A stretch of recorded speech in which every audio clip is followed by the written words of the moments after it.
अस्सलाम वालेकुम। कैसे हैं आप सब? उम्मीद करती हूँ आप सब बिल्कुल ठीक ठाक होंगे। अल्लाह ताला आपको खुश रखे, आपके और आपके घर वालों की हिफाजत फरमाए और आपको दुनिया और आखिरत दोनों में कामयाबी अता फरमाए और हमें अपने वालिदैन की खिदमत करने की तौफीक अता फरमाए। आज हम क्लास 9 में चैप्टर एक्सरसाइज 1.6 के क्वेश्चन नंबर 3 से स्टार्ट लेंगे। पिछली वीडियो में हमने question number 1 and question number 2 solve किया था। अगर आपने वो वीडियो नहीं देखी तो आप पहले वो वीडियो देख लें। उसका लिंक मैं आपको आई बटन में भी दे दूंगी, एंड स्क्रीन पर भी दे दूंगी और डिस्क्रिप्शन में भी दे दूंगी। तो चलें बढ़ते हैं अपने टॉपिक की तरफ बगैर टाइम वेस्ट किए। तो क्वेश्चन नंबर 3 जो है हमारे पास, इसमें क्या कहा गया है कि Amjad thoughts of two numbers whose sum is 12 and whose difference is 4, find the number. का मतलब क्या है कि अमजद जो है वो दो नंबर्स के बारे में सोचता है जिनका सम यानी जिन नंबर्स को अगर हम ऐड करें तो हमारे पास 12 के बराबर है, और अगर हम उन नंबर्स को आपस में माइनस करें, सब्ट्रैक्ट करें तो वो हमारे पास क्या होता है, 4 के बराबर है। तो वो नंबर्स मालूम करें। तो अब हमने पहले क्या करना है कि हमने पहले लिखना है कि वो नंबर्स हमारे पास क्या हैं। लेट फर्स्ट नंबर जो है वो हमारे पास क्या है, उसको हम x का नेम दे देते हैं, और दूसरा नंबर जो है उसे हम क्या कह देते हैं कि वो हमारे पास y के बराबर है। अब हमारे पास कंडीशन क्या है, हमारे पास कंडीशन क्या है कि अगर हम इन दो नंबर को ऐड करें यानी कि x प्लस वाई, इन दोनों नंबर को ऐड करें तो हमारे यानी कि उनका सम जो हमारे पास 12 के बराबर है। इन दोनों नंबर को जब हम ऐड करें तो 12 के बराबर है, और हुज डिफरेंस इज 4, और इन दोनों नंबर्स को अगर हम आपस में सब्ट्रैक्ट करें तो हमारे पास किस चीज़ के बराबर है, 4 के बराबर है। तो पहले हमने क्या करना है कि इसमें मैट्रिसेस बना देना है। तो यहाँ पर भी 1 है, यहाँ पर भी 1 है, यहाँ पर भी 1 है और यहाँ पर -1 है। तो अब हमने ये कांस्टेंट जो है इनका मैट्रिक्स बना देना है। यहाँ पर 1 1 1 -1 है। उसके बाद ये x एंड y हमारे पास दो वेरिएबल हैं तो इनका हमने एक मैट्रिक्स बना देना है। फिर उसके बाद हमने क्या करना है, इन कांस्टेंट का एक मैट्रिक्स बना देना है। अब इसको हमने क्या करना है कि लेट ये हमारे पास a के बराबर है, ये x के बराबर है, अननोन मैट्रिक्स, इसलिए कि हमने x और y की वैल्यू मालूम करनी है ना। और उसके बाद ये थर्ड मैट्रिक्स हमारे पास क्या है, इसे हम b का नेम दे देते हैं। अब उसके बाद अब आप इसको क्रैमर रूल से भी सॉल्व कर सकते हैं और इन्वर्जन मेथड से भी सॉल्व कर सकते हैं। जो मेथड आपके लिए इजी हो उस मेथड से आप इसे सॉल्व करें। तो मैं इसे क्रैमर रूल से सॉल्व करती हूँ। तो क्रैमर रूल में हम क्या करते हैं कि पहले हम इसका डिटर्मिनेंट मालूम करेंगे। पहले हम a का डिटर्मिनेंट मालूम करेंगे। तो a का डिटर्मिनेंट हमारे पास क्या हो जाएगा, इन दोनों को आपस में मल्टीप्लाई करेंगे। 1 मल्टीप्लाई बाय -1 माइनस फार्मूले वाला साइन ना 1, और इन दोनों को आपस में मल्टीप्लाई करेंगे तो ये हो जाएगा -1 हो जाएगा ना, प्लस इंटू माइनस माइनस हो जाएगा, ये हो जाएगा -2। यानी कि डिटर्मिनेंट हमारे पास नॉट इक्वल टू 0। इसका मतलब हमारे पास सोल्यूशन सेट एग्जिस्ट करता है, यानी कि ए डिटर्मिनेंट जो है वो हमारे पास नॉट इक्वल टू 0 है तो सोल्यूशन सेट एग्जिस्ट करता है। अब उसके बाद हमने क्या करना है कि अच्छा आपने यहाँ पर लिख देना है कि यूजिंग, इस साइड पर यहाँ पर आपने लिखना है कि यूजिंग क्रैमर रूल, के हम लोग यहाँ पर क्रैमर रूल इस्तेमाल कर रहे हैं ना। तो क्रैमर रूल में हमारे पास x किस चीज़ के बराबर होता था, ax इसका डिटर्मिनेंट और divided by a determinant, x जो है वो इस चीज़ के बराबर था।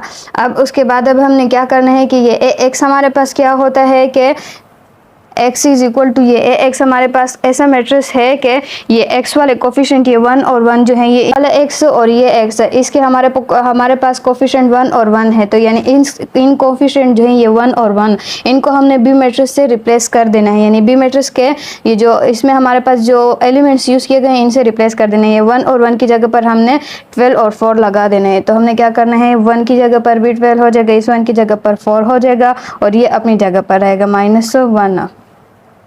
डिटर्मिनेंट है तो ये वाली हम इसमें ये साइन लगाएंगे। उसके डिवाइडेड बाय ए डिटर्मिनेंट है ना, ए डिटर्मिनेंट हमारे पास -2 के बराबर आया था। ये हमारे पास ax मैट्रिक्स है, इसमें हमने x वाले कोफिशिएंट जो है उनको हमने b मैट्रिक्स से रिप्लेस कर दिया है। अब उसके बाद हमने इसका डिटर्मिनेंट मालूम करना है। तो इन दोनों को आपस में मल्टीप्लाई करेंगे। 12 मल्टीप्लाई बाय -1 माइनस फार्मूले वाला sign, 4 multiply by 1 divided by -2, x is equal to ये -12 हो जाएगा, -4 हो जाएगा, डिवाइडेड बाय -2 ये हो जाएगा -16, फिर डिवाइडेड बाय -2 हो जाएगा, ये माइनस और माइनस खत्म हो जाएगा, 2 1 ज़ा 2, 8 ज़ारा 16 हो जाएगा, x इज इक्वल टू 8 हो जाएगा, यानी कि एक नंबर हमारे पास 8 है। अब हमने क्या मालूम करना है कि यहाँ पर सेकंड नंबर मालूम करना है, यानी कि y को हमने मालूम करना है। y हमारे पास किस चीज़ के बराबर था, y is equal to A Y determinant divided by A determinant, इसका फार्मूला हमारे पास ये था। y is equal to A Y हमारे पास कैसे आएगा कि ये x वाले कोफिशिएंट जो है, ये x वाले कोफिशिएंट जो है इन्हें हमने अपनी जगह पर रहने देना है।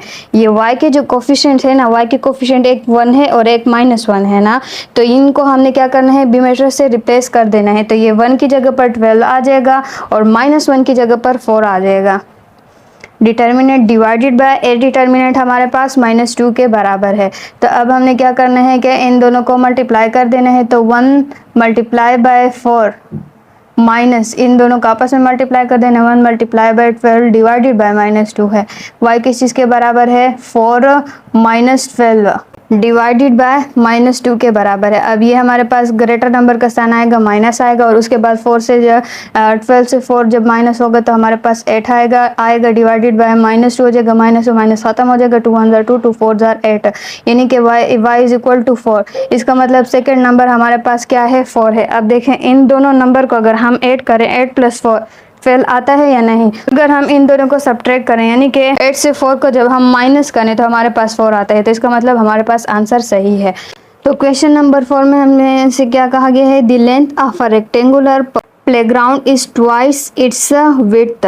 क्या है कि एक हमारे पास क्या है? एक रेक्टेंगुलर प्लेग्राउंड है, रेक्टेंगुलर प्लेग्राउंड है ना, और इसकी हमारे पास जो लेंथ है ना, यानी कि लेंथ जो है हमारे पास ये क्या है? ये विड्थ जो है इससे 2 टाइम है, इससे डबल हैगी ना।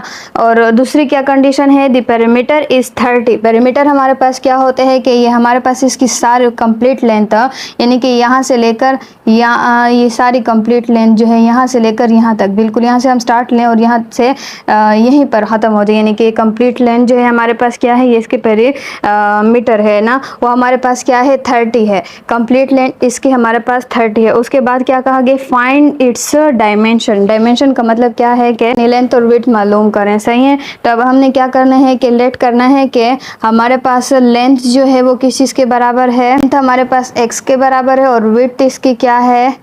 विड्थ हमारे पास y है। लेंथ इसकी x है और विड्थ इसकी y है। अब हमें कंडीशन क्या गिवन है? According to given condition length is twice the width. Width के 2 टाइम है। क्या है? लेंथ जो है वो विड्थ से के 2 टाइम है, विड्थ से डबल है। अब उसके बाद हम क्या करेंगे? x को अपनी जगह पर रहने देंगे, इसे इस साइड पर शिफ्ट करेंगे, प्लस यहाँ पर आएगा तो माइनस हो जाएगा, -2y इज इक्वल टू 0। इसे हम इक्वेशन 1 का नेम दे देंगे। अब उसके बाद हमें सेकंड कंडीशन क्या गिवन है कि उसके पेरीमीटर जो है हमारे पास किस चीज़ के बराबर है? पेरीमीटर 30 के बराबर है। पेरीमीटर का हमारे पास फार्मूला क्या है? 2 टाइम ऑफ लेंथ हमारे पास क्या है? x plus width.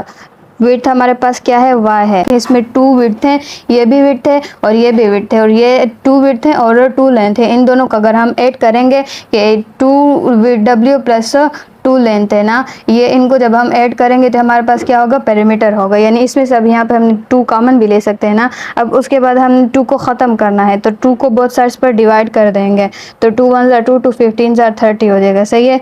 तो x प्लस 5 जो हमारे पास किस चीज़ के बराबर हो जाएगा? 15। इसे हमने इक्वेशन 2 का नेम दे देना है। अब एक इक्वेशन हमारे पास ये है और एक ये इक्वेशन है। अब हमने क्या करना है कि इनमें मैट्रिसेस बनाना है।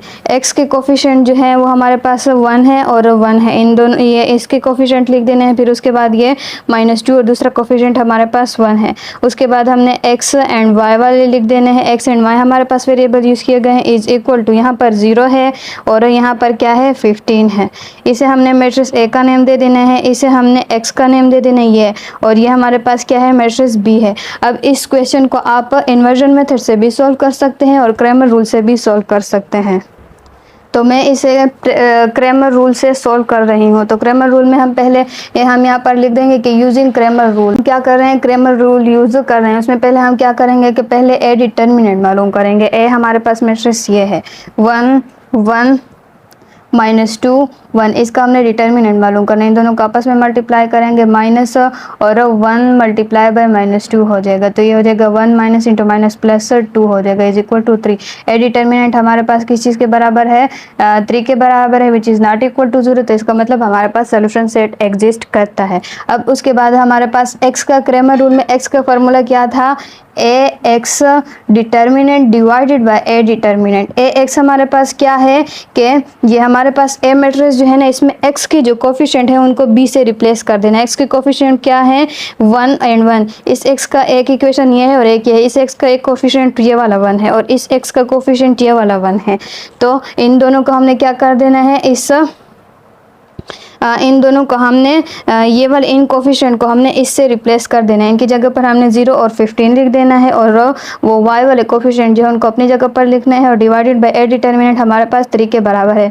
x is equal to 0 multiply by 1, 0 हो जाएगा माइनस, फिर ये क्या हो जाएगा -2 मल्टीप्लाई बाय 15 है ना, तो ये क्या हो जाएगा प्लस इंटू माइनस माइनस और ये 30 हो जाएगा, 15 टू जार 30। अब ये माइनस और ये माइनस प्लस हो जाएंगे, प्लस और यहाँ पर 30 डिवाइडेड बाय 3, तो ये हो जाएगा 30 डिवाइडेड बाय 3, 3 1 जार 3, 3 10 जार 30। x इज इक्वल टू 30, हमारे पास लेंथ क्या आ गई 10 आ गई, लेंथ हमारे पास 10 आ गई। अब उसके बाद हमारे पास y वाला फार्मूला क्या था कि y is equal to A Y determinant divided by A determinant. A Y हमारे पास क्या होगा कि ए मैट्रिक्स जो है उसमें हमने y के कोफिशिएंट को b से रिप्लेस कर देना है, तो 1 1 अपनी जगह पर ये x वाले कोफिशिएंट है, y के कोफिशिएंट क्या है, एक y का कोफिशिएंट -2 है और दूसरे y का 1 है, तो इनको हमने क्या कर देना है, ये b मैट्रिक्स जो है इससे रिप्लेस कर देना है। डिवाइडेड बाय ए डिटर्मिनेंट हमारे पास 3 के बराबर है, y is equal to 15 multiply by 1, 15 हो जाएगा, -1 मल्टीप्लाई बाय 0, 0 हो जाएगा, डिवाइडेड बाय 3, ये हो जाएगा 15 डिवाइडेड बाय 3, 3 1 जार 3, 3 5 जार 15। y जो हमारे पास 5 है, y हमारे पास विड्थ है। अब देखें लेंथ जो है वो हमारे पास विड्थ से डबल है, लेंथ हमारे पास x थी वो 10 के बराबर है और विड्थ जो है 5 है। अब जब 5 इसको हम जब 2 के साथ मल्टीप्लाई करेंगे तो वही 10 आता है ना, तो यानी कि ये लेंथ जो है विड्थ से डबल है हमारे पास, तो ये आंसर आ गया, यानी कि उसकी लेंथ हमारे पास 10 है और विड्थ जो हमारे पास 5 है, तब उसका पैरामीटर हमारे पास 30 के बराबर आएगा। उम्मीद करती हूँ कि इस क्वेश्चन की आपको समझ आ गई होगी। अब ये क्वेश्चन नंबर 5 जो है इसका डेटा जो है वो सही नहीं है, तो इसलिए इस क्वेश्चन को आप छोड़ दें। अब क्वेश्चन नंबर 6 की तरफ बढ़ते हैं। तो क्वेश्चन नंबर 6 में हमसे क्या कहा गया है, if twice the son's age is years in added to the father's age, बेटे की जो एज है उसे हम डबल करें और फादर की एज में ऐड करें तो हमारे पास आंसर क्या होता है 70 आता है। और दूसरी उसके बाद क्या गया है, बट इफ़ द फादर्स, यहाँ पर ट्वाइस है ना, फादर के साथ भी ट्वाइस है, बुक में नहीं लिखा लेकिन यहाँ पर है ना, तो but if the twice father age is added to the son's age, अगर बाप की यानी फादर की उम्र को हम डबल करें और बेटे की एज में हम उसे ऐड करें तो हमारे पास इसका सम क्या होगा, यानी ऐड करेंगे तो हमारे पास किस चीज़ के बराबर आएगा 95 के बराबर आएगा। तो हमने क्या मालूम करना है, फादर और बेटे की एंड सन की एज को हमने मालूम करना है। तो पहले हमने क्या करना है, हमें इनकी एज का पता नहीं है, तो हम क्या करेंगे कि सन की बेटे की एज जो है उसको हम क्या कहेंगे, उसको हम x ईयर्स कहेंगे और फादर की एज को हम क्या कहेंगे y ईयर्स हैं। सही है, हमें ये नंबर्स का पता नहीं है। अकॉर्डिंग टू गिवन कंडीशन, हमें कंडीशन क्या गिवन है कि पहले हम क्या करेंगे कि बेटे की उम्र को डबल करेंगे, 2x करेंगे और उसे हमने क्या करना है कि फादर की जो एज है उसके साथ हमने इसे ऐड कर देना है। तो हमारे पास किस चीज़ के बराबर आएगा 70 के बराबर आएगा। इसे इक्वेशन 1 का नेम दे देंगे। सेकेंड कंडीशन क्या है कि अगर बाप की फादर की एज को हम डबल करें, बेटे की उम्र को ऐसे ही रहने दें और अब बाप की फादर की उम्र को हम डबल करें, यानी 2y हो जाएगा ना, डबल मतलब 2 के साथ मल्टीप्लाई करें, इसको डबल करें तो हमारे पास किस चीज़ के बराबर आएगा 95 के बराबर होगा। इसे हम इक्वेशन 2 का नेम दे देंगे। अब हमने क्या करना है कि इसके मैट्रिसेस बनाने हैं, तो इसका कॉन्स्टेंट यहाँ पर 1 है, यहाँ पर भी 1 है, तो ये हो जाएगा 2 1, ये 1 2। उसके बाद x and y variable given है, तो ये इनको यहाँ पर लिख लेंगे, इज इक्वल टू 70 95। इसे हम a का नेम दे देंगे, इसे x का नेम देंगे और ये हमारे पास क्या हो जाएगा b हो जाएगा। अब आप इसे किसी भी मेथड से सॉल्व कर सकते हैं, इन्वर्जन मेथड से सॉल्व करें या क्रैमर रूल से सॉल्व करें। तो यहाँ पर हम पहले मैं इसे क्रैमर रूल से सॉल्व कर रहे हैं इसलिए कि वो शॉर्ट है, सही है, यूजिंग क्रैमर रूल। तो पहले हम क्या करेंगे, ए डिटर्मिनेंट पहले मालूम करेंगे। ए डिटर्मिनेंट यानी ये हमारे पास ए मैट्रिक्स है, इसका हम डिटर्मिनेंट मालूम करेंगे, तो ये इन दोनों को आपस में मल्टीप्लाई करेंगे, 2 2 जार 4 -1 मल्टीप्लाई बाय 1 1 हो जाएगा। तो यहाँ पर 3 आ जाएगा, नॉट इक्वल टू 0। तो इसका मतलब क्या हुआ कि सोल्यूशन सेट हमारे पास एग्जिस्ट करता है। अब x का फार्मूला हमारे पास क्या है, A X determinant divided by A determinant.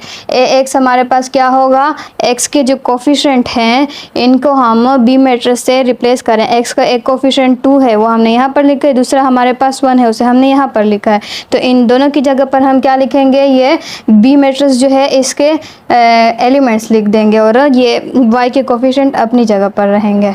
Divided by A determinant हमारे पास 3 के बराबर आया था।